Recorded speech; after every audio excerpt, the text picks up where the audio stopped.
As a child, Chinatown meant Sundays spent with my family in places that felt familiar and safe. And while I'm Filipino and not Chinese, the adjacent culture made me feel just close enough to not feel like an outsider in my own country.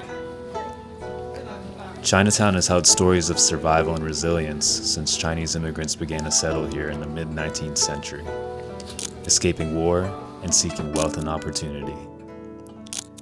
What they found upon arrival was scapegoating and mob violence, induced by political and labor leaders during America's post-Civil War economic crisis.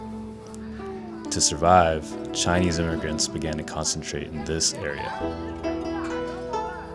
Chinatown has persisted through multiple transformations, most notably during immigration waves that flanked the Chinese Exclusion Acts.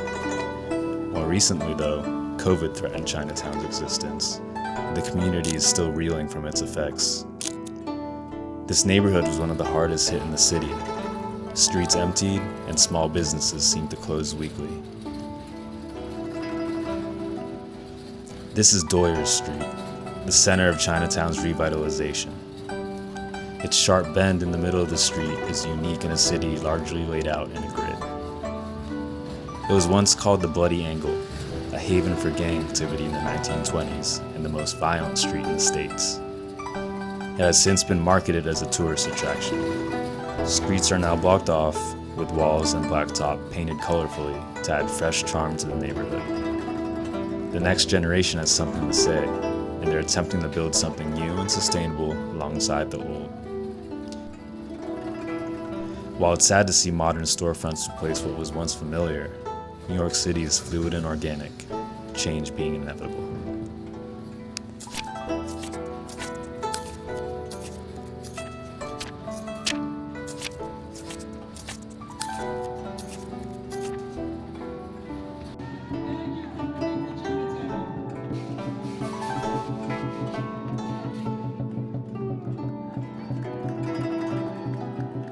In China, the color red is highly symbolic and signifies good luck, happiness, and prosperity.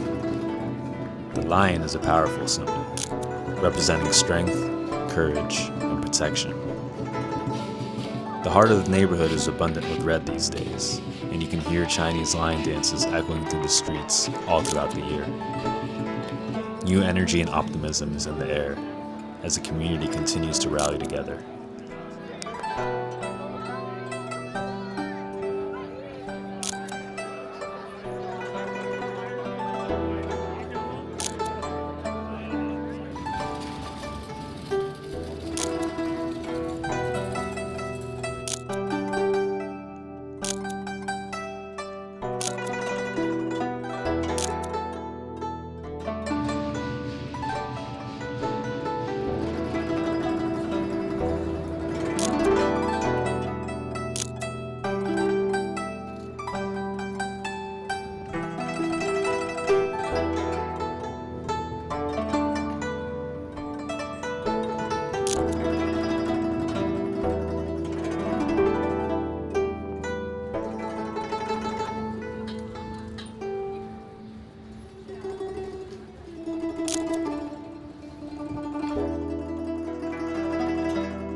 Community has and always will be about the people.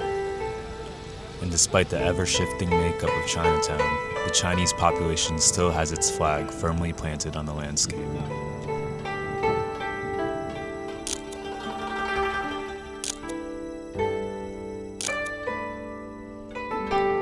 Wake up early and put a finger to the true pulse of the neighborhood. You'll see the older Chinese residents going through their morning routines, shopkeepers opening their storefronts, and markets starting to hum.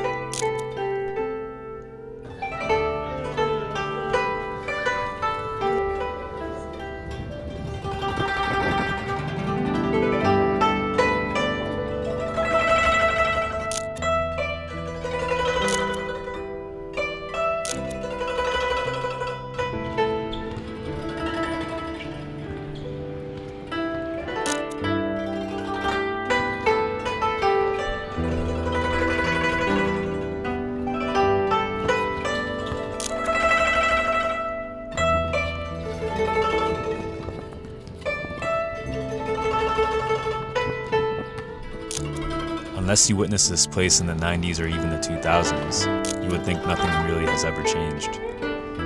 Don't get me wrong, there are still huge pockets of Chinatown that are left unscathed, but COVID formed kinks in the armor.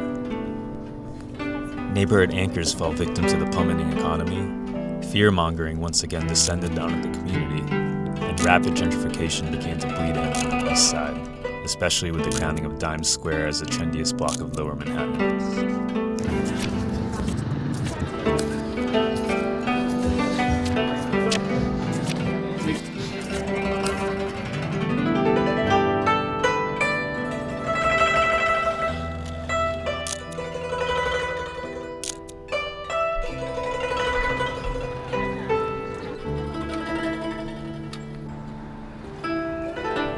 East Broadway Mall is Chinatown's cautionary tale. Once bustling with 2 levels of shops, as well as 88 Palace, a dim sum banquet hall and neighborhood staple in the 90s.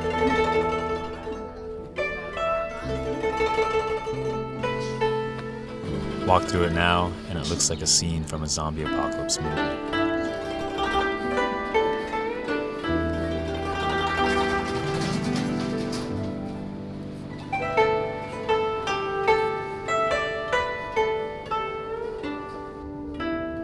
This is a live look at Chinatown if its future is left to outsiders. Community engagement is everything.